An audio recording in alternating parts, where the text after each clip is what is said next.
Assalamualaikum warahmatullahi wabarakatuh. Alhamdulillahilladzi khalaqa minal ma'i bashara faja'alahu nasaban wa sihra wa kana rabbuka qadira. Wa asyhadu an la ilaha illallah wahdahu la syarika lah wa asyhadu anna Muhammadan 'abduhu wa rasuluh. Al-qail fil hadits sahih, ittaqullah wa'tilu fi auladikum. Allahumma salli ala Muhammad wa ala ali Muhammad wa sallim tasliman katsira. Amma ba'd. Allahumma rabbana hab lana min azwajina wa dhurriyyatina qurrata a'yun waj'alna lil muttaqina imama. Ya Allah, ya Rabb kami, karuniakanlah pada kami daripada istri-istri kami dan anak-anak kami yang menjadi permata hati kami. Ya Allah, jadikanlah kami pemimpin orang-orang yang bertakwa. Allahumma amin. Para pendengar setia Radio Dakwah Islamiyah dimanapun Anda berada, Allah mencintai Anda, Allah meridhai Anda, dan kasih Allah subhanahu wa ta'ala selalu bersama Anda. Pada pagi hari ini kita akan membahas pendidikan anak dalam Islam, dan lebih khusus pembahasan kita adalah tentang al-adlu wal musawatu bainal atfal, adil dan sama di antara anak-anak. Islam adalah agama yang sangat lengkap, tidak ada satu permasalahan pun yang ditinggalkan oleh Islam, melainkan semuanya telah dijelaskannya sejelas-jelasnya. Termasuk masalah adil di antara anak-anak. Adil di antara anak-anak. Kita ingin mempunyai anak-anak yang berbakti kepada kedua orang tua, anak-anak yang baik, anak-anak yang soleh. Oleh karena itu, agama Islam mengajarkan kepada kita adil di antara anak-anak. Baik anak-anak ketika masih kecil, dan terutama ketika masih kecil, ataupun ketika mereka sudah besar. Karena keadilan dan persamaan di antara anak-anak ini mempunyai pengaruh yang sangat besar, berdampak yang sangat besar, agar supaya anak-anak kita menjadi anak-anak yang baik dan taat. Para pendengar yang budiman dimanapun Anda berada, Allah mencintai Anda, Allah meridhai Anda, dan hari-hari Anda selalu bersama kasih Allah subhanahu wa ta'ala. Orang tua, bapak atau ibu, seandainya dia tidak adil di antara anak-anaknya, dan anak-anak merasakan hal itu, bahwa ayah atau ibu lebih cenderung kepada si fulan, kepada saudaranya, ayah atau ibu lebih mengutamakannya, ayah atau ibu lebih memuliakannya dari yang lain. Bahkan anak itu bermanja-manja berlebihan kepada ayah atau ibunya di hadapan saudara-saudaranya. Perasaan yang seperti ini, hanya perasaan saja, bisa menimbulkan dampak yang sangat buruk kepada jiwa anak-anak, dan bahkan akan timbul di antara anak-anak itu saling iri dengki. Timbul sifat hasud, iri dengki, sakit hati kepada saudaranya. Kenapa dia lebih diutamakan oleh ayah atau ibu? Kenapa dia lebih dimuliakan oleh ayah atau ibu? Kenapa dia diistimewakan oleh ayah atau ibu lebih dari kami semuanya? Kenapa dia lebih bermanja-manja kepada ayah dan ibu, sementara kami tidak pernah bermanja-manja seperti itu? Karena ayah atau ibu tidak pernah melayani sikap manja-manja kami kepadanya. Sungguh akan timbul hasud, iri dengki yang berdampak pada keburukan yang sangat dahsyat.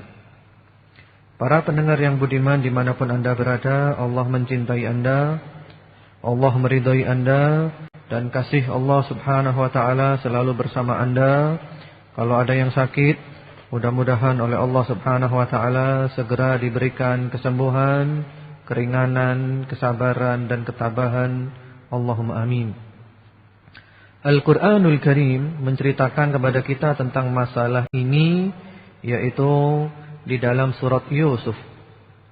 Surat Yusuf adalah surat yang paling indah. Surat Yusuf ini satu-satunya kisah dalam Al-Quran yang dimuat oleh Allah secara lengkap dari A sampai Z, kemudian tidak diulang-ulang lagi. Kisah Nabi Yusuf lengkap di satu surat yang diberi nama surat Yusuf. Surat yang sangat indah.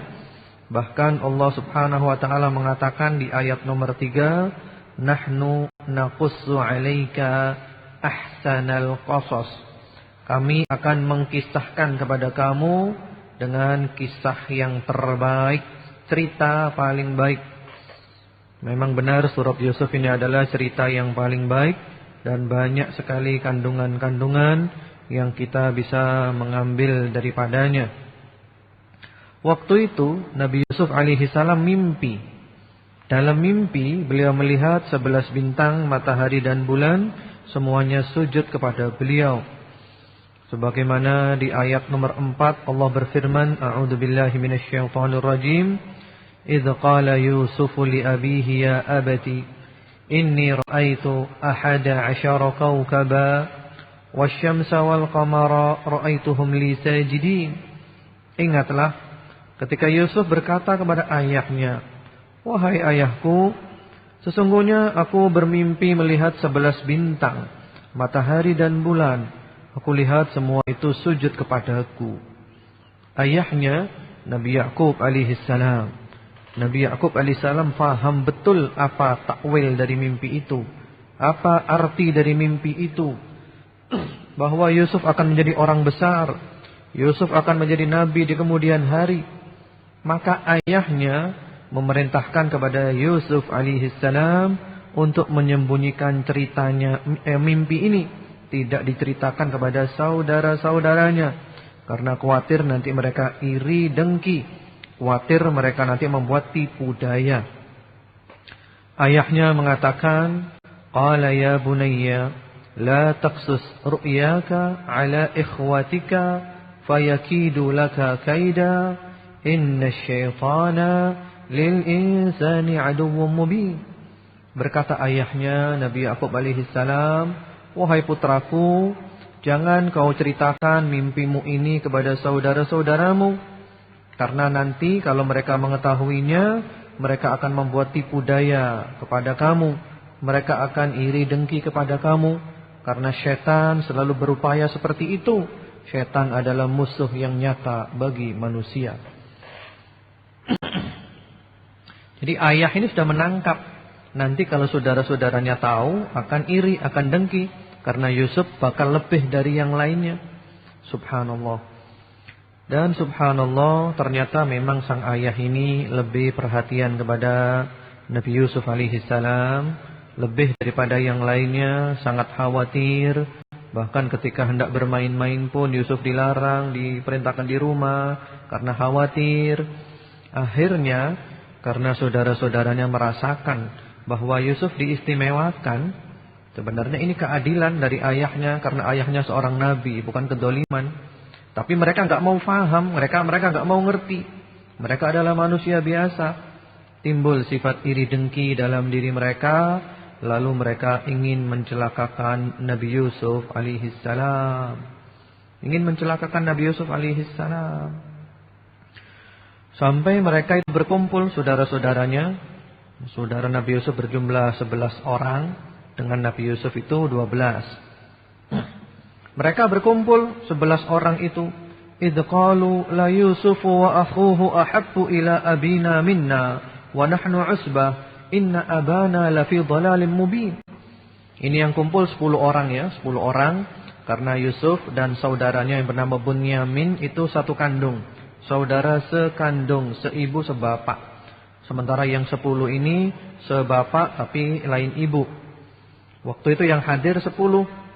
Yang 2 Yusuf dan saudaranya Benyamin enggak hadir. Mereka kumpul, mereka mengatakan, wah ini gimana ini? Yusuf dan saudaranya, yaitu Benyamin, lebih dicintai oleh ayah kami dari kami. Ini bagaimana ini? Ayah enggak adil. Mereka mengatakan seperti itu.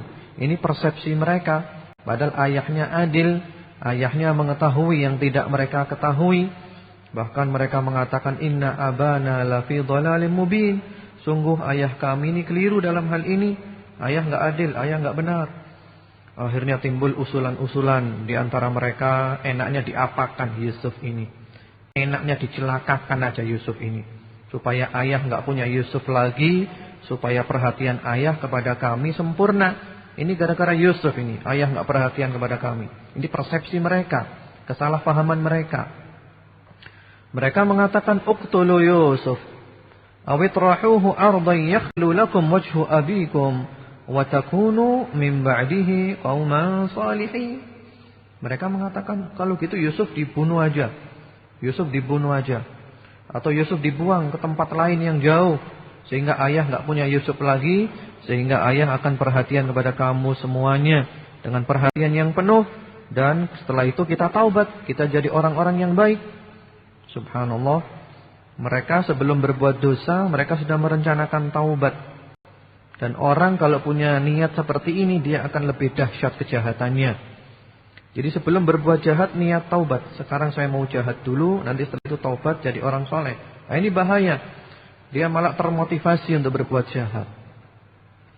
Lalu ada salah seorang dari saudaranya yang mengatakan, qala qailum minhum la taqtulu Yusuf wa alquhu fi ghayabatil jubb yaltaqithu ba'du sayyarah in kuntum fa'ilin. Oh jangan dibunuh Yusuf, jangan dibunuh. Subhanallah ya, ini dapat ilham dari Allah supaya Yusuf enggak dibunuh, jangan dibunuh Yusuf. Tapi yang ringan aja, yaitu Yusuf dimasukkan ke sumur aja. Dimasukkan sumur, nanti ada musafir yang lewat ngambil air, maka Yusuf akan terambil oleh musafir itu. Kemudian Yusuf akan diambil, dibawa pergi oleh musafir itu. Dan akhirnya mereka menyepakati hal ini. Mereka minta izin kepada ayahnya untuk bermain-main dengan Nabi Yusuf. Sebenarnya sang ayah berat, tapi karena mereka memberikan jaminan-jaminan keamanan, akhirnya dilepas oleh ayahnya. Dan terjadilah yang terjadi. Inti dari kisah ini, saudara-saudara apabila mengetahui bahwa saudaranya, adiknya atau kakaknya lebih diutamakan oleh ayah atau ibu, mereka akan iri, mereka akan dengki, akan timbul permusuhan di antara mereka. Akan timbul kebencian di antara mereka, akan terjadi pemutusan tali silaturahim. Terutama di antara anak-anak adil.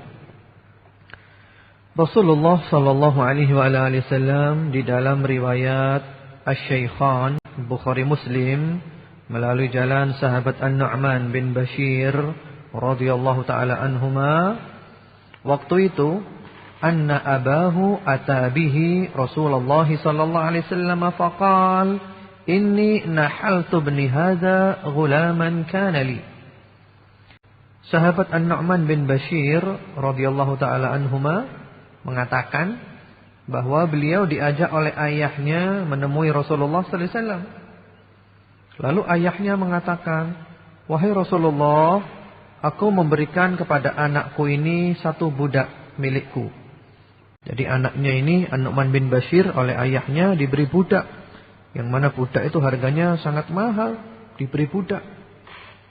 Lalu Rasulullah sallallahu alaihi wasallam tanya, "Akullu waladika nahaltahu mithla hada?" Apakah semua anakmu kamu beri juga seperti dia? Apakah semua anakmu juga kamu memberi budak seperti dia? Faqala la, tidak ya Rasulullah, cuma dia aja yang saya beri ya Rasulullah, saudara-saudaranya enggak ada yang saya beri. Lalu Rasulullah sallallahu alaihi wasallam mengatakan, "La tushhidni ala jawr." Jangan kau jadikan aku menjadi saksi atas perkara kedoliman. Rasulullah sallallahu alaihi wasallam mengatakan ini adalah dolim. Jangan kau jadikan aku saksi atas perkara kedoliman seperti ini. Kemudian beliau mengatakan, ayasurruka an yakunu laka fil birri sawa? Apakah kamu ingin supaya anak-anakmu itu semuanya berbakti kepada kamu?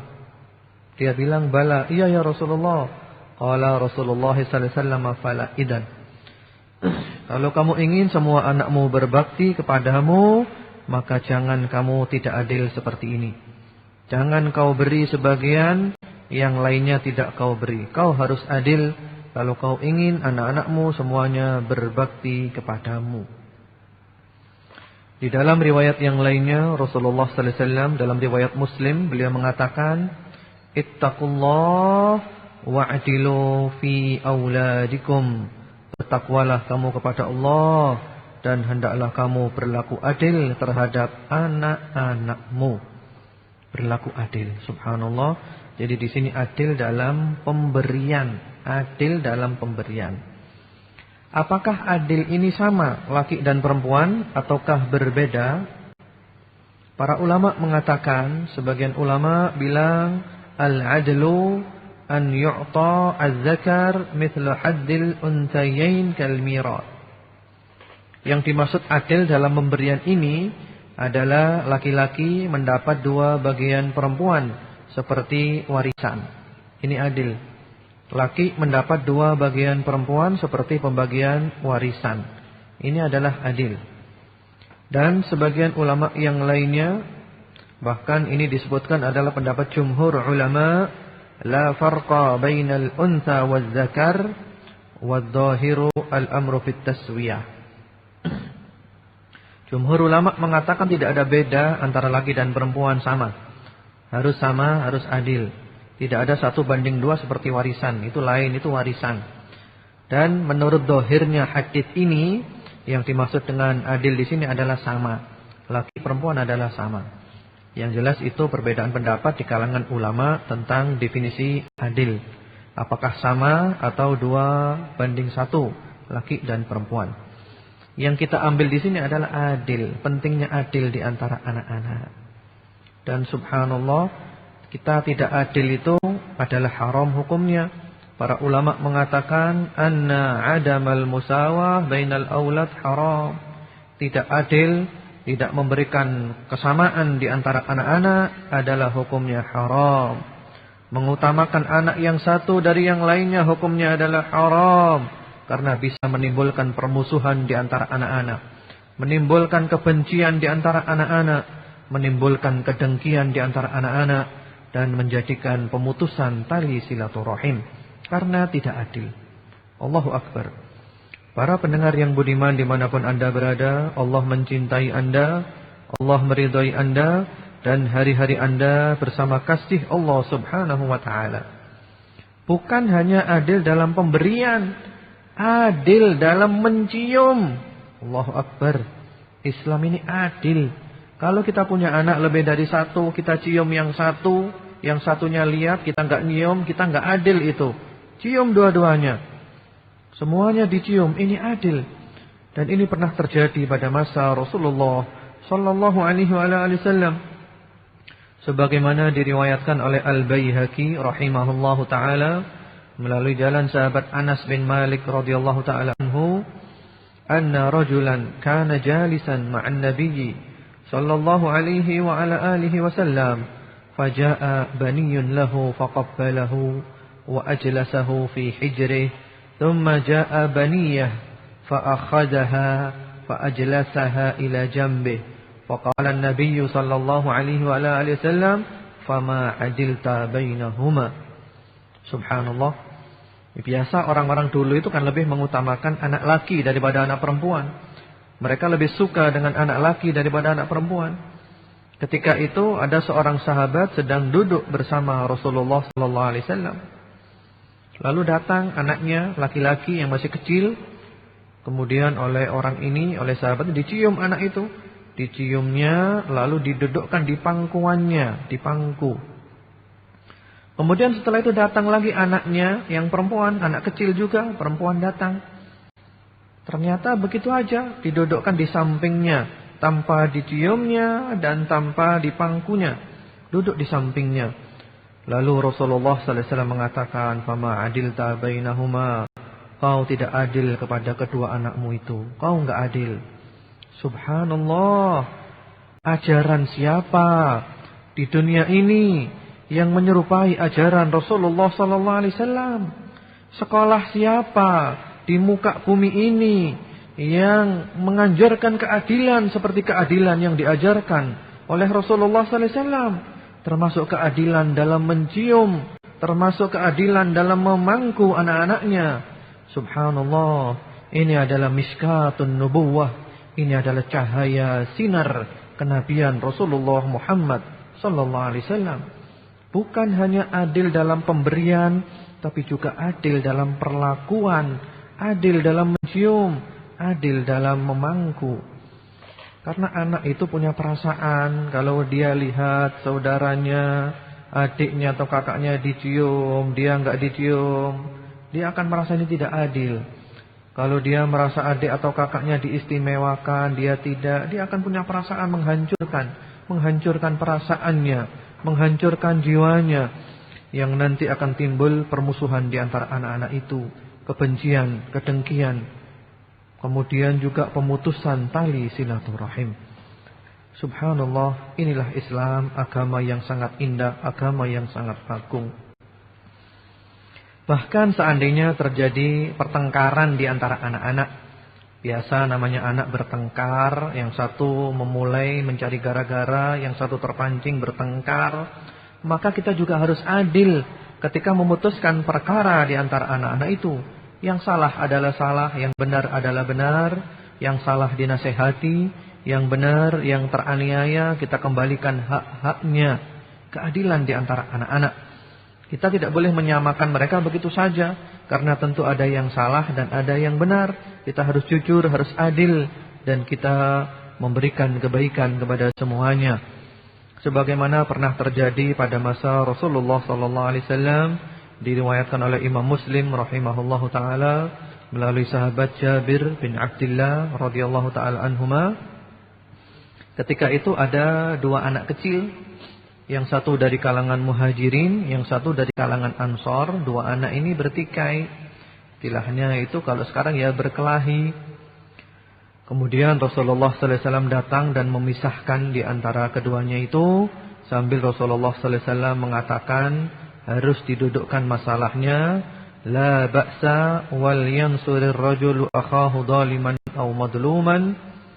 In kana zaliman falyunabbihhu fa inna hadza lahu nasrun wa in kana madluman falyansurhu. Sudah, enggak masalah. Ayo, damai. Seperti itu. Hendaklah seseorang itu menolong saudaranya, baik ketika dalam keadaan saudaranya itu zalim atau madlum, menganiaya atau teraniaya. Menolong orang yang menganiaya, yang zalim adalah dengan menasehatinya agar dia meninggalkan kedzalimannya. Menolong orang yang teraniaya adalah dengan mengembalikan hak-haknya. Jadi adil di antara anak-anak itu, siapa yang salah, siapa yang benar. Walaupun kita tetap sayang kepada mereka semuanya, karena mereka adalah anak-anak. Jadi ketika mereka bertengkar, dipisahkan dan didudukkan masalahnya. Yang memulai, yang zalim dinasihati, yang madlum diajarkan kesabaran dan dikembalikan hak-haknya. Allah suka dengan orang-orang yang adil. Orang-orang yang adil adalah orang-orang yang mereka mendapatkan keutamaan dan mendapatkan keagungan di sisi Allah Subhanahu wa taala. Sebagaimana dalam riwayat Muslim melalui jalan sahabat Abdullah bin Amr bin As radhiyallahu taala anhu, qala Rasulullah sallallahu alaihi wasallam, telah bersabda Rasulullah sallallahu alaihi wasallam, innal muqsitin 'indallah ala manabirin min nur alladzina ya'diluna fi hukmihim wa ahlihim wa ma wallu. Sesungguhnya orang-orang yang adil itu di sisi Allah, mereka mendapat mimbar-mimbar dari cahaya. Artinya mereka mendapat kedudukan yang sangat tinggi dan sangat mulia di sisi Allah Subhanahu wa taala. Siapa mereka itu? Mereka adalah orang yang adil dalam memutuskan hukum, dan orang yang adil kepada keluarganya termasuk anak-anaknya, dan kepada siapa saja yang menjadi bawahannya, benar-benar adil.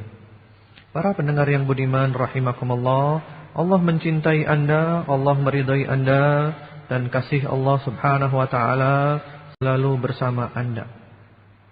Lalu kapan orang tua itu boleh mengutamakan anak yang satu dari yang lainnya? Kapan diperbolehkannya?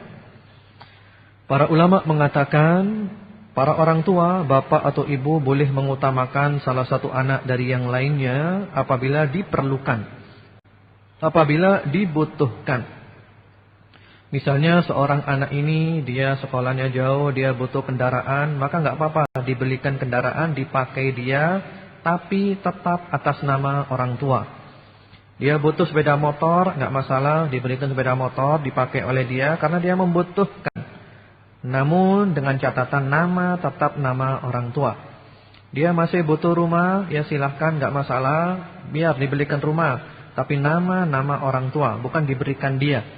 Karena nanti kalau diberikan dia kita masuk dalam ketidakadilan. Jadi dia punya hak pakai karena dia membutuhkan. Dan yang lainnya nanti ketika membutuhkan juga mendapat seperti dia. Ini adalah keadilan sesuai dengan kebutuhan. Atau mungkin ada anak ini yang nakal. Kalau dia diberi harta, dia akan membuatnya maksiat.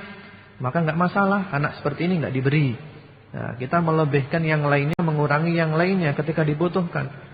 Karena ini kalau diberi nanti akan dibuat maksiat, akan dibuat foya-foya, akan dibuat narkoba, dibuat pergaulan bebas dan yang lainnya. Jadi nggak adil di sini nggak apa-apa. Karena ini adalah kebutuhan, ini adalah hajat, dan ini adalah maslahat.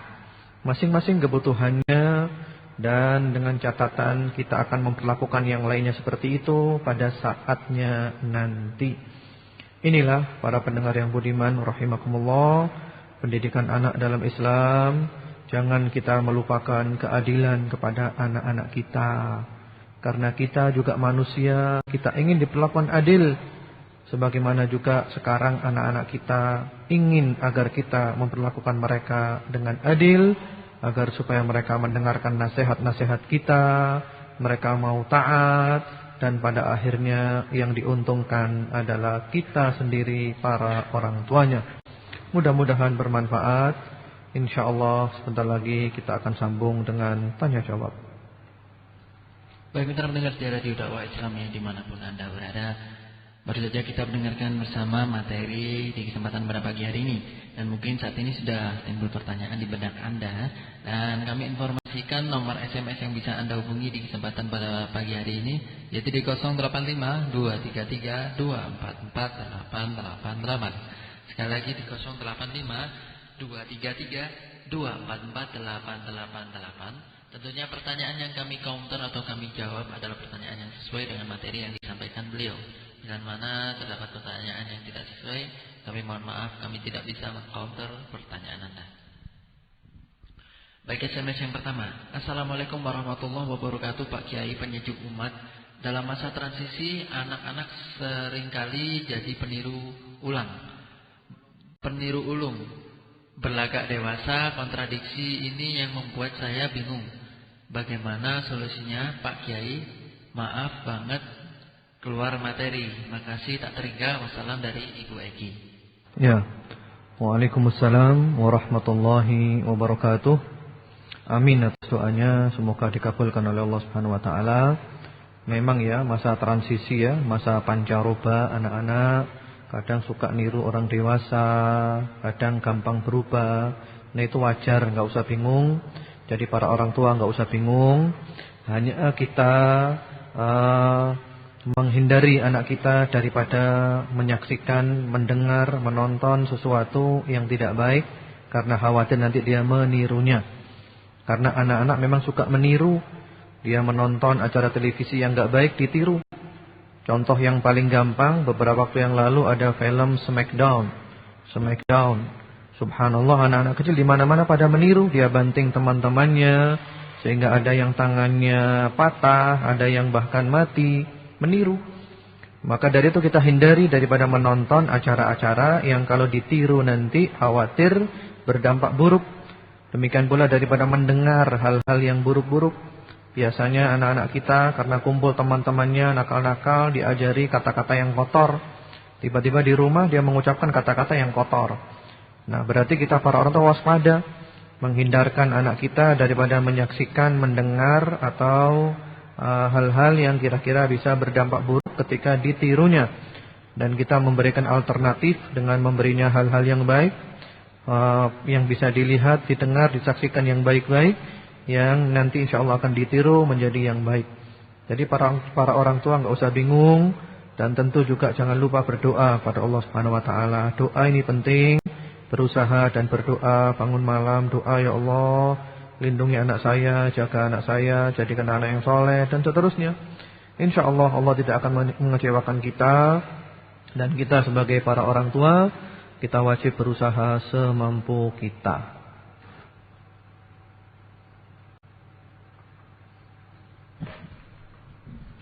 Assalamualaikum. Ustadz, siapa perempuan yang telah melahirkan disebut ibu, apakah sama antara ibu yang satu dengan yang lain? Karena ada ibu yang menjalankan amanah dengan benar dan tanggung jawab, dan ada ibu yang menyerahkan amanahnya pada orang lain atau pembantu, sementara ibu itu sibuk dengan urusannya sendiri. Ya, waalaikumsalam warahmatullahi wabarakatuh. Jadi benar ya, setiap perempuan yang melahirkan disebut ibu, yaitu dia ibu dari anaknya. Memang benar. Kemudian ibu yang satu dengan ibu yang lain, yang dimaksud ibu dalam agama itu adalah ibu yang telah melahirkannya, ibu kandung. Adapun orang lain itu namanya bukan bukan ibu kandung, namanya ya ada bibi, orang tua dan yang lainnya. Jadi maksud dengan ibu di sini adalah ibu kandungnya yang telah melahirkannya, yang mana anak itu adalah merupakan darah dagingnya. Dan memang benar seorang ibu harus menjaga amanat, karena anak ini adalah amanat. Anak ini amanat, jangan hanya diserahkan kepada pembantu. Boleh-boleh saja ada pembantu di rumah, enggak masalah untuk membantu. Namanya pembantu itu untuk membantu, bukan diserahkan semuanya. Pendidikan tetap dipegang oleh kedua orang tua, dikendalikan oleh kedua orang tua. Pendidikan sangat penting. Allah Subhanahu wa taala berfirman di dalam surat At-Tahrim ayat 6, "Ya ayyuhalladzina amanu qu anfusakum wa ahlikum nara." Hai orang-orang yang beriman, selamatkan dirimu dan keluargamu dari api neraka Allah Subhanahu wa taala. Ya, jadi yang berkewajiban menyelamatkan ini orang tuanya, bapak dan ibunya, bukan pembantunya. Pembantu itu kan membantu, enggak masalah. Tapi tetap yang dipegang benar-benar itu adalah orang tuanya. Kullukum ra'in wa kullukum mas'ulun 'an ra'iyatihi. Kamu semua adalah pemimpin dan kamu akan diminta pertanggungjawaban oleh Allah terhadap yang kamu pimpin. Bapak adalah pemimpin rumah tangga, demikian pula ibu pemimpin kepada rumah tangganya, kepada anak-anaknya. Jadi seperti itu. Jangan sampai para orang tua sibuk dengan urusannya sendiri. Ibu sibuk dengan urusannya sendiri, kesana kemari kerja, anak terbengkalai. Subhanallah, ini berat. Apalagi yang paling kita khawatirkan, dan ini yang selalu kita khawatirkan, ada kalanya orang tua itu baik, bapak baik, ibu baik, soleh, Masya Allah, ahli tahajud, ahli puasa sunnah, ahli baca Quran, ahli sedekah, kebaikannya banyak. Tapi dia mengabaikan pendidikan anak-anaknya. Dia abaikan anaknya sehingga anaknya menjadi anak yang baik, dia menyia-nyiakan anaknya. Nanti di akhirat boleh jadi orang tua ini akan masuk surga, tapi anaknya masuk neraka. Lalu anak ini enggak rela, ya Allah, jangan kau masukkan orang yang dolim itu ke dalam surga ya Allah. Dia telah mendolimi hamba ya Allah, dia telah dolim kepada hamba ya Allah. Dia enak-enakan, dia santai-santai dengan amal saleh. Sementara kami anak-anaknya dijerumuskan ke dalam api neraka. Kami enggak rela ya Allah. Subhanallah. Jadi ini adalah amanat. Mari kita benar-benar memegang teguh amanat ini, dan jangan sampai kita mengkhianati amanat yang sangat agung ini. Assalamualaikum. Ustadz, bagaimana hukumnya seorang ibu yang memberikan bayinya pada saudaranya, sehingga pada waktu anak itu dewasa dia menuntut orang tuanya, kenapa dia diberikan pada orang lain? Terima kasih. Ya, waalaikumsalam warahmatullahi wabarakatuh. Jadi ini masalahnya adopsi ya. Jadi diberikan anaknya kepada saudaranya, atau kalau istilah kita sekarang diadopsi.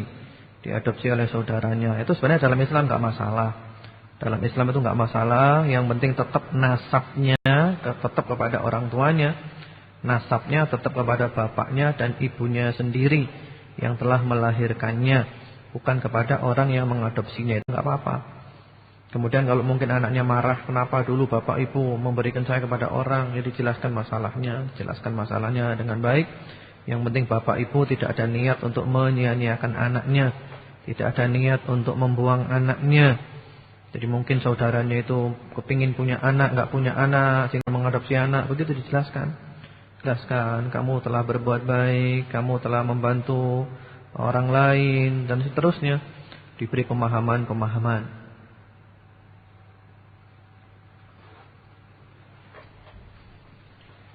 Assalamualaikum Pak Ustadz yang tausiahnya menyejukkan hati. Bagaimana cara menyikapi bila orang tua rasanya lebih menyayangi kita, dan bagaimana caranya antara suami dan anak sama-sama minta disayangi. Terima kasih, jazakumullah. Wassalamualaikum Bu Alfi. Ya, waalaikumsalam warahmatullahi wabarakatuh. Amin atas doanya, semoga dikabulkan oleh Allah Subhanahu wa taala. Jadi bagaimana cara kita menyikapi kalau kita merasa orang tua kita lebih menyayangi kita? Nah, kalau kita merasa seperti itu, maka kita juga harus bersikap bijaksana. Kita berupaya untuk menghindar ketika di hadapan saudara-saudara, menghindar agar orang tua tidak menampakkan cinta yang lebih kepada kita di hadapan saudara-saudara kita. Jadi kita menyadari, ini bahaya ini. Walaupun kita sebenarnya senang, alhamdulillah, ayah saya lebih cinta kepada saya, ibu saya lebih cinta kepada saya, alhamdulillah kita senang. Tapi kita harus pandai-pandai, kita harus bijak, kita harus penuh hikmah, kita hindari. Kalau di depan saudara kita hindari, sehingga tidak ada kesan kita lebih disayang. Untuk menghindari jangan sampai nanti saudara-saudara kita itu sakit hati, iri, dengki, kasihan. Atau minimal kita kasihan kepada mereka, mereka merasa diremehkan, kasihan. Mereka merasa enggak dihargai, seperti itu. Jadi kita yang mengetahui hal itu, kita berusaha menghindar semampu kita. Sambil kita berikan pengertian secara tidak langsung kepada orang tua. Jangan ditampakkan rasa lebih sayang itu di hadapan saudara-saudara. Kalau toh ingin menyampaikan juga, nanti aja ketika enggak ada saudara-saudara. Seperti itu. Kemudian bagaimana caranya suami ingin disayang, anak-anak ingin disayang? Ya enggak masalah, disayang semuanya aja. Suami disayang, anak disayang. Dan insya Allah suami enggak akan cemburu kepada anak, karena toh dia juga anaknya, sama-sama anaknya. Jadi disayang dua-duanya Bu ya. Suaminya disayang, anaknya disayang. Dan ibu adalah orang yang penyayang, dan Allah yang maha penyayang mencintai orang-orang yang penyayang.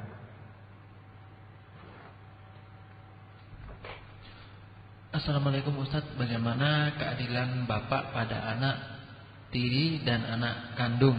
Apakah juga harus sama? Karena anak tirinya masih kecil dan tidak tahu kalau dia bukan anak kandungnya. Terima kasih Ustaz. Ya, waalaikumsalam warahmatullahi wabarakatuh. Pertama-tama kita bicara masalah hukum dulu. Kalau hukum keadilan tadi itu di antara anak-anak ya, anak-anak kandung kita, bukan anaknya orang lain. Adapun dalam menyikapi masalah ini, maka perlu kebijaksanaan. Jangan sampai kita menyakiti hati anak-anak, kasihan mereka. Walaupun dia bukan anak kita, walaupun dia anak tiri, kita tetap juga menjaga perasaannya. Walaupun adil itu enggak wajib ya di sini, karena ini bukan anak. Tapi kita mengambil cara yang bijaksana. Jangan sampai menyakiti anak.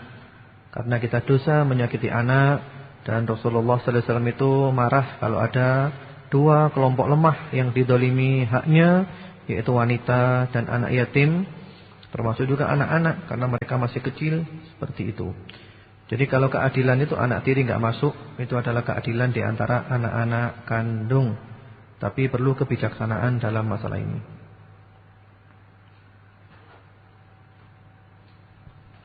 Assalamualaikum warahmatullahi wabarakatuh. Ustadz yang dirahmati Allah, saya mau tanya bagaimana dengan adilnya orang tua terhadap anak angkat? Jazakumullah. Ya, waalaikumsalam warahmatullahi wabarakatuh. Amin atas doanya, semoga dikabulkan oleh Allah Subhanahu wa taala.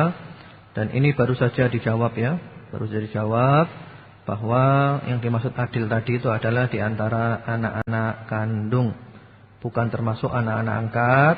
Tapi sekali lagi mohon masalah-masalah begini dihadapi dengan cara yang bijaksana. Jangan sampai kita menyakiti hati anak-anak, kasihan mereka. Pak Ustadz mau tanya doa agar cepat dapat jodoh. Maaf di luar materi pertanyaannya. Terima kasih dari Eli S. Ya, jadi doa supaya cepat dapat jodoh ya. Kalau doanya itu ya Anda berdoa aja dengan bahasa Anda, minta kepada Allah supaya segera ditemukan dengan jodoh, seperti itu. Atau bisa juga Anda baca Allahumma salli ala Muhammad wa ala ali Muhammad. Allahumma rzuqni zaujan salihan. Ya, itu gampang itu aja, yang pendek-pendek aja. Allahumma salli ala Muhammad wa ala ali Muhammad warzuqni zaujan salihan. Ya Allah, curahkan salawat dan salamu kepada Nabi Muhammad dan keluarganya, dan berilah hamba seorang suami yang soleh. Gampang gitu aja ya. Allahumma salli ala Muhammad wa ala ali Muhammad warzuqni zaujan salihan. Itu kalau yang baca orang perempuan. Kalau yang baca orang laki, warzuqni zaujatan sholihan. Ini kalau yang baca orang laki. Dan juga Anda berusaha dengan cara-cara yang syar'i, semoga segera ditemukan oleh Allah Subhanahu wa taala dengan jodohnya yang saleh, dan semoga kelak mendapatkan keluarga sakinah, mawaddah warahmah. Allahumma amin.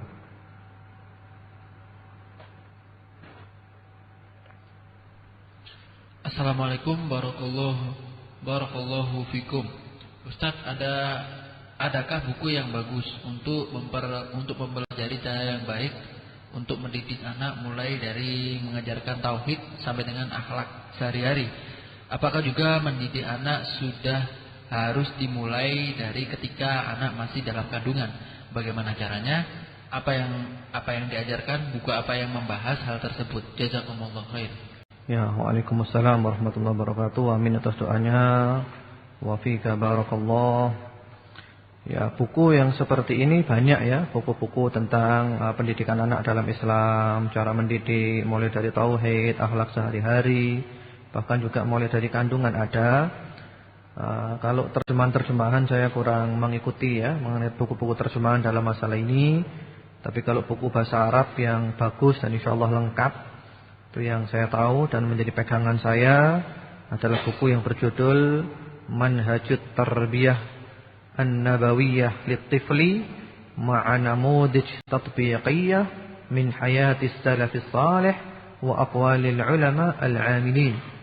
Manhaj Tarbiyah Nabi untuk anak-anak, sekaligus contoh konkret dari kehidupan salafus saleh dan pendapat para ulama yang mengamalkan ilmunya.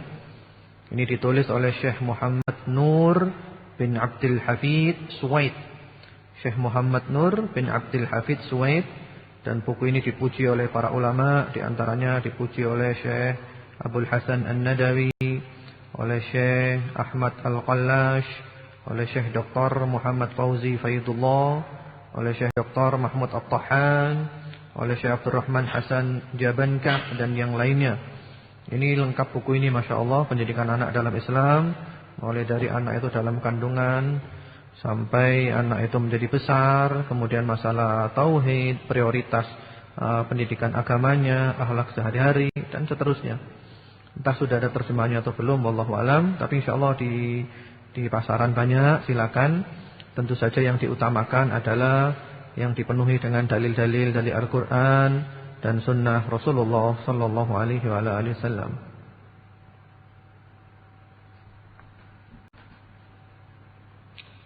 Assalamualaikum. Ustaz, cara mendidik supaya anak tidak cenderung disepelekan atau dikecewakan atau kurang adil.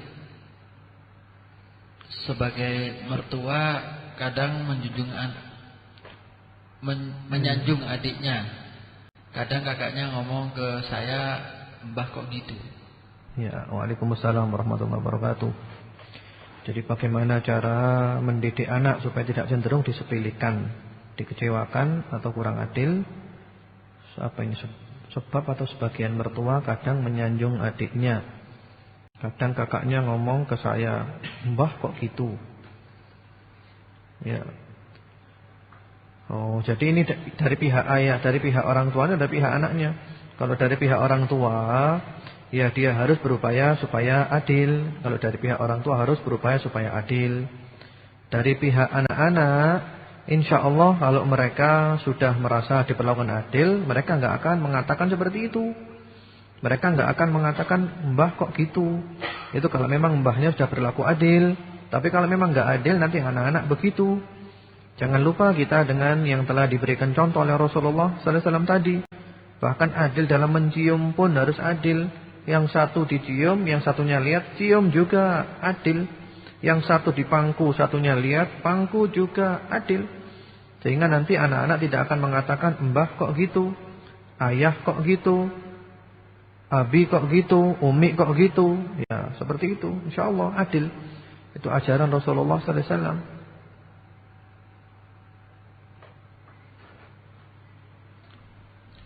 Assalamualaikum Ustaz, saya Nadia. Saya lebih dekat kepada ayah saya. Saya kurang dekat secara hati dengan ibu. Bagaimana cara saya untuk lebih dekat kepada ibu? Jazakumullah khairan katsir. Ya, waalaikumsalam warahmatullahi wabarakatuh. Amin atas doanya. Memang anak-anak itu sifatnya macam-macam ya. Ada yang lebih dekat kepada ibu, ada yang lebih dekat kepada ayah. Itu enggak masalah. Itu adalah merupakan tabi'iyah ya. Itu alami, itu normal, itu wajar-wajar saja. Karena mungkin kadang ayah kita itu lebih perhatian kepada kita, sehingga kita lebih dekat dengan ayah. Atau kadang ibu itu lebih perhatian kepada kita, sehingga kita lebih dekat kepada ibu. Enggak masalah, enggak masalah. Yang penting pokok jangan ada kesan kita menyepelekan ibu, jangan ada kesan kita meremehkan ibu. Itu tidak masalah ya, tidak masalah. Itu wajar, itu adalah sunnatullah dan itu adalah alami sekali. Tidak ada yang perlu dirisaukan. Yang penting jangan ada kesan nanti ibu merasa diremehkan.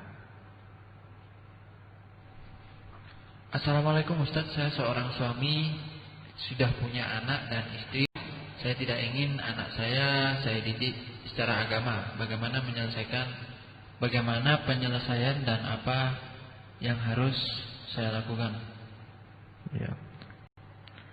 Waalaikumsalam warahmatullahi wabarakatuh. Jadi ini punya seorang suami, punya anak dan istri. Ini yang tidak ingin mendidik anak secara agama ini suaminya atau istrinya ini? Kalau memang yang tidak mau mendidik yang tidak mau dididik secara agama itu adalah istrinya, enggak setuju, ya diberi pengertian istrinya. Beri pengertian, ini harus dididik secara agama Islam. Karena memang kewajiban orang tua adalah mendidik anak-anak agama Islam. Belajar agama Islam adalah wajib. Thalabul ilmi fardhatun ala kulli muslimin.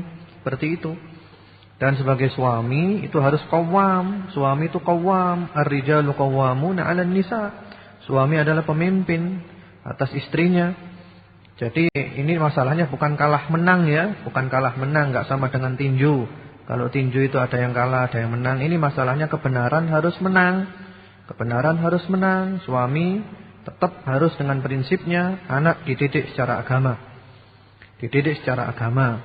Ya, didik secara agama itu enggak mesti di sekolah-sekolah yang levelnya agama, yang penting adalah pendidikan agamanya. Kalau anak itu disekolahkan yang level-level agama, tapi ternyata dia enggak ngerti agama, ya sama saja. Ada anak disekolahkan di sekolah enggak ada level agama, tapi ternyata dia diberi pendidikan agama. Nah, yang penting itu adalah pendidikan agamanya. Jadi bukan level-levelnya, pendidikan agama terutama di rumah. Karena sekolah itu hanya beberapa jam, dia lebih lama di rumah, lebih lama kumpul dengan bapak, lebih lama kumpul dengan ibu. Dan ibu yang benar dalam Islam itu adalah dia siap menjadi madrasah. Ibu yang benar dalam Islam adalah ibu yang siap menjadi madrasah bagi anak-anaknya. Menjadi madrasah. Al-ummu madrasatun in a'dattaha a'datta sya'ban tayyibal a'raqi. Ibu adalah sekolahan bagi anak-anaknya. Kalau ibu benar-benar maksimal dalam memfungsikan dirinya sebagai sekolahan, maka akan keluar anak-anak generasi yang tangguh, yang hebat, yang bermanfaat.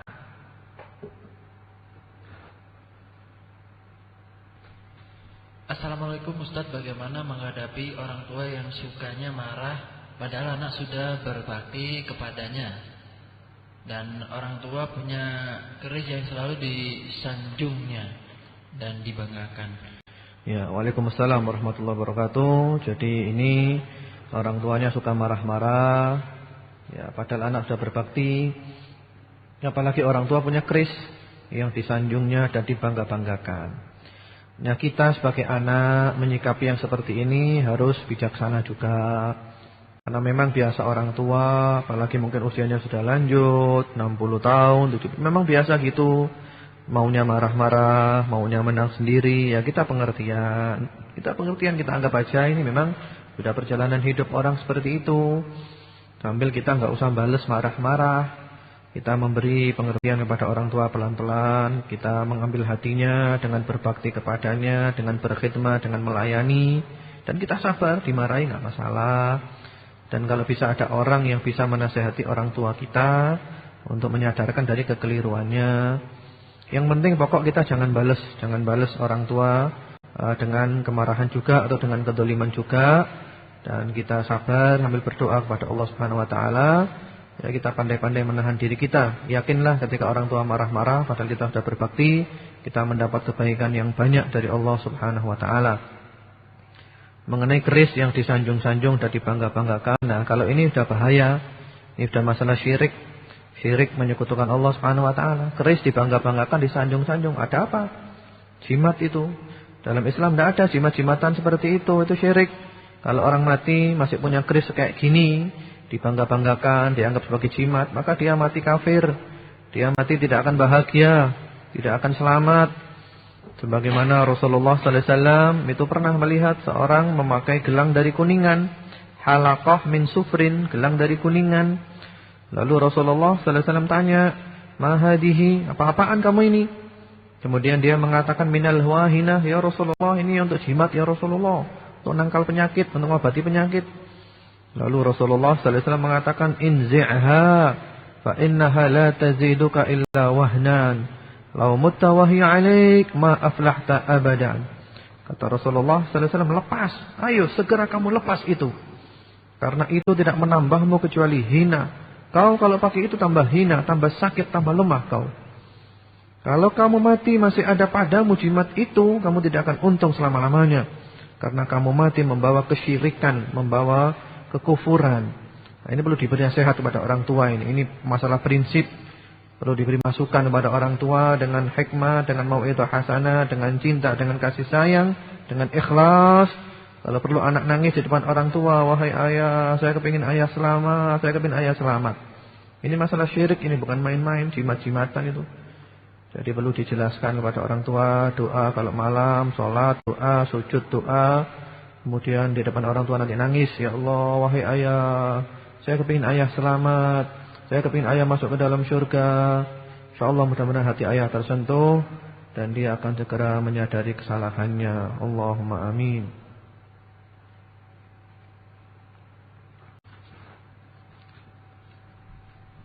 Assalamualaikum Ustadz yang saya hormati. Saya mau tanya, kalau orang tua kurang dekat dengan Allah, apa bisa mempunyai anak yang soleh seperti para ulama? Syukron. Waalaikumsalam warahmatullahi wabarakatuh. Amin atas doanya, semoga dikabulkan oleh Allah Subhanahu wa taala. Jadi yang penting sekarang adalah Anda berusaha jadi orang baik, Anda belajar, Anda amalkan ilmu, Anda dakwakan ilmu, dan Anda sabar ketika belajar, sabar ketika mengamalkan ilmu, dan sabar ketika mendakwakan ilmu. InsyaAllah Anda akan menjadi orang yang baik, orang yang soleh seperti para ulama. Yang jadi masalah gitu, orang tua enggak baik, jangan dipikirin sudah, jangan dipikirin. Mari kita menjadi orang yang baik. Artinya orang tua yang enggak baik itu jangan terlampau dirisaukan nanti bagaimana anak-anaknya nanti. Ya, orang tua yang enggak baik disadarkan, adapun anak-anak jangan terpengaruh oleh tingkah laku orang tua yang kurang baik, yang kurang dekat dengan Allah. Jadi anak mari berusaha untuk menjadi anak yang soleh. Seperti Nabi Ibrahim alaihissalam disebutkan di dalam Al-Quran, ayahnya itu kafir. Wa idh qala Ibrahimu li abihi azara atattakhidhu asnaman aliha. Dan ingatlah ketika Ibrahim berkata kepada ayahnya yang bernama Azar, "Wahai ayah, mengapa kau jadikan berhala-berhala sebagai Tuhan, sebagai Tuhan-Tuhan?" Nah, ayahnya kafir, ayahnya musyrik. Tapi Nabi Ibrahim orang yang baik, beliau adalah seorang nabi. Jadi yang penting adalah mari kita menjadikan diri kita sebagai orang-orang yang bertakwa. Inna akramakum indallahi atqakum. Yang paling mulia di sisi Allah di antara kita adalah yang paling takwa. Jadi mudah-mudahan walaupun orang tuanya kurang dekat dengan Allah, anak ini yang penting dia sungguh-sungguh, dia berusaha, dia berdoa, insyaallah dia bisa menjadi anak soleh. dan bahkan dia bisa menjadi ulama besar insyaallah.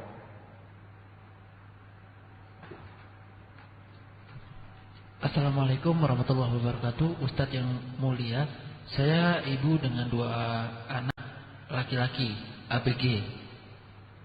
Wirid apa Ustadz yang perlu diberikan agar anak-anak lebih istiqomah dalam ibadahnya? Ya, waalaikumsalam warahmatullahi wabarakatuh. Amin atas doanya, semoga dikabulkan Allah Subhanahu wa taala. Jadi ibu ini punya 2 anak laki-laki masih ABG ya, anak baru gede. Wiridnya apa yang paling bagus supaya anak-anak istiqomah dalam ibadahnya? Wirid yang dibaca oleh ibu atau wirid yang dibaca oleh anak? Kalau wirid yang paling bagus itu Bu, wirid paling bagus itu Al-Qur'an, baca Qur'an. Itu afdhalud dzikri tilawatul Qur'an. Jadi wirid paling bagus baca Quran. Ibu baca Quran sambil juga baca Quran itu ibu bayangkan mudah-mudahan anak saya kelak menjadi anak yang soleh dan istiqomah. Ini tidak apa-apa, ini boleh. Yang penting bacanya itu ikhlas karena Allah, sambil kita berharap kebaikan-kebaikan dari Allah, bahwa kita akan mendapatkan balasan kebaikan pula dari Allah, termasuk diantaranya nanti Allah menjaga anak-anak kita. Sebagaimana yang lalu kan pernah kita bahas ya, para salafus soleh itu mereka lebih sungguh-sungguh dalam beribadah karena ingat anaknya, dan mereka berharap dengan kesolehan orang tua ini Allah nanti akan menjaga anak-anaknya. Jadi yang paling bagus wiridnya itu adalah baca Quran, itu yang paling bagus. Kemudian termasuk yang paling bagus pula wiridnya adalah salat malam tahajud. Tahajud, salat malam, istighfar. Sambil ibu mohon kepada Allah mudah-mudahan kesolehan ibu ini bisa menjadikan anak-anak itu dijaga oleh Allah Subhanahu wa taala. Kemudian di antara wirid yang bagus yaitu supaya ibu dan juga anak-anak menghadiri majelis-majelis taklim. Menghadiri majelis taklim itu penting, memberikan siraman rohani, menaikkan iman, menambah keimanan, seperti itu. Jadi yang banyak istighfar, astagfirullah, astagfirullah, astagfirullah. Yang banyak bersolawat kepada Rasulullah sallallahu alaihi wasallam. Allahumma salli ala Muhammad wa ala ali Muhammad. Kemudian yang banyak mengucapkan kalimat tauhid, la ilaha illallah. Kemudian juga kalimat-kalimat thayyibah yang lain, subhanallah, walhamdulillah, wa la ilaha illallah, wallahu akbar, wa la haula wa la quwata illa billahil aliyil azim. Kemudian juga jangan lupa baca doa-doa yang secara khusus untuk mendoakan anak. Di antaranya di surat Ali Imran ayat 8. Rabbana, di antaranya di dalam surat Al-Baqarah ya, ayat 127. Kemudian surat Ali Imran 38. Kemudian di surat Ibrahim 40-41. Kemudian di surat Al-Furqan ayat 74. Nah, itu yang banyak dibaca itu. Ya, itulah mudah-mudahan menjadi anak-anak yang soleh, anak-anak yang baik, anak-anak yang bermanfaat insyaallah.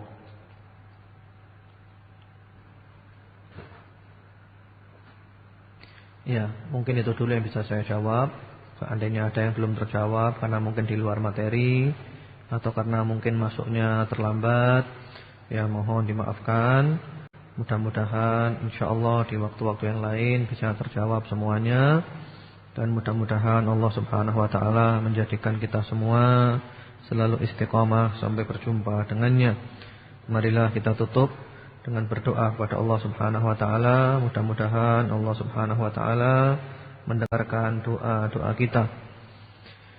Bismillahirrahmanirrahim. Alhamdulillahirabbil alamin. Allahumma shalli ala Muhammad wa ala ali Muhammad wa sallim tasliman katsira.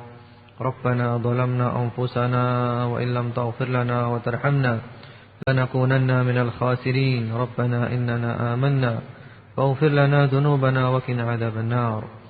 Ya Allah, puja dan puji kami panjatkan hanya kepadamu. Curahkan salawat dan salamu kepada Nabi Muhammad dan keluarganya. Ya Allah, Ya Rabb kami, sungguh kami telah menganiaya diri kami. Jika Engkau tidak mengampuni dan menyayangi kami, tentulah kami termasuk orang-orang yang merugi. Ya Rabb kami telah beriman kepadamu, ampunilah dosa-dosa kami dan selamatkanlah kami dari api neraka. Allahumma ihfaz auladana, Allahumma ihfaz auladana, Allahumma ihfaz auladana, Allahumma ihfazhum wa la tadurrahum, Allahumma ihfazhum min kulli su'in wa baliyah. Ya Allah, jagalah anak-anak kami, peliharalah anak-anak kami ya Allah. Jagalah anak-anak kami, peliharalah anak-anak kami ya Allah dari segala musibah, segala bala, segala yang membahayakan mereka. Ya Hafidhu ya Hafidh, wahai yang maha menjaga, wahai yang maha memelihara. Allahumma hdi auladana ila siratikal mustaqim. Ya Allah, berilah hidayah kepada anak-anak kami ya Allah, hidayah ke jalanmu yang lurus. Allahumma rzuqhum as-sihha wal afiyah was-sabat wal istiqamah. Ya Allah, berikanlah kepada anak-anak kami ya Allah sehat wal afiyat, sejahtera, teguh dan istiqamah. Allahumma ij'alhum muti'ina lak wa li rasulik waj'alhum barrina lil walidain wasilina lil arham. Ya Allah, jadikanlah anak-anak kami ya Allah taat kepadamu, taat kepada Rasulmu Muhammad sallallahu alaihi wasallam. Jadikanlah mereka berbakti kepada kedua orang tuanya dan mereka selalu menyambung tali silaturahim. Nastaudi'uhumullah alladzi la tadi'u wada'i'uh. Ya Allah, kami titipkan anak-anak kami kepadamu ya Allah. Titipan-titipan yang berada di tanganmu tidak akan kau sia-siakan ya Allah, tidak akan hilang ya Allah. Wallahu khairun hafidha wa huwa arhamur rahimin. Allah adalah sebaik-baik penjaga dan Dia adalah yang maha penyayang di antara para penyayang. Allahumma ya Allah, Allahumma rabbana hab lana min azwajina wa dhurriyyatina qurrata a'yun waj'alna lil muttaqina imama. Ya Rabb kami, karuniakanlah kepada kami daripada istri-istri kami dan anak-anak kami yang menjadi permata hati kami, penyejuk hati kami, penenang jiwa kami, yang membahagiakan kami, yang mengharumkan nama kami di dunia dan di akhirat. Jadikanlah kami pemimpin orang-orang yang bertakwa. U'idu auladana bikalimatillahi tammah min kulli syaitanin wa hammah min kulli ainin lamah. Ya Allah, kami mohon dengan kalimat-kalimat-Mu ya Allah, kami melindungkan anak-anak kami semuanya dengan kalimat-kalimat-Mu yang maha sempurna dari kejahatan setiap mata yang jahat, binatang-binatang yang jahat, dari setan, dari jin, dari semuanya. Lindungilah ya Allah. Allahumma rzuqna tsabat wal istiqamah warzuqna husnal khatimah. Ya Allah, karuniakanlah kepada kami semuanya keteguhan dan istiqamah. Karuniakanlah kepada kami ya Allah husnul khatimah, akhir umur yang baik. Kami berlindung kepadamu daripada mati dalam keadaan su'ul khatimah, akhir umur yang buruk. Ya Allah, karuniakanlah kepada kami semua rezeki yang halal, jauhkan kami dari yang haram. Jadikan kami merasa cukup denganmu sehingga kami tidak membutuhkan yang selainmu. Allahumma kfina bihalalika an haramik wa aghnina bifadlika amman siwak. Rabbana atina fid dunya hasanah wa fil akhirati hasanah wa qina adzabannar. Wa sallallahu ala nabiyyina Muhammadin wa ala alihi. Subhana rabbika rabbil izzati amma yasifun wa salamun alal mursalin walhamdulillahi rabbil alamin. Allahumma amin. Subhanakallahumma bihamdika asyhadu an la ilaha illa anta astaghfiruka wa atubu ilaik. Wassalamualaikum warahmatullahi wabarakatuh.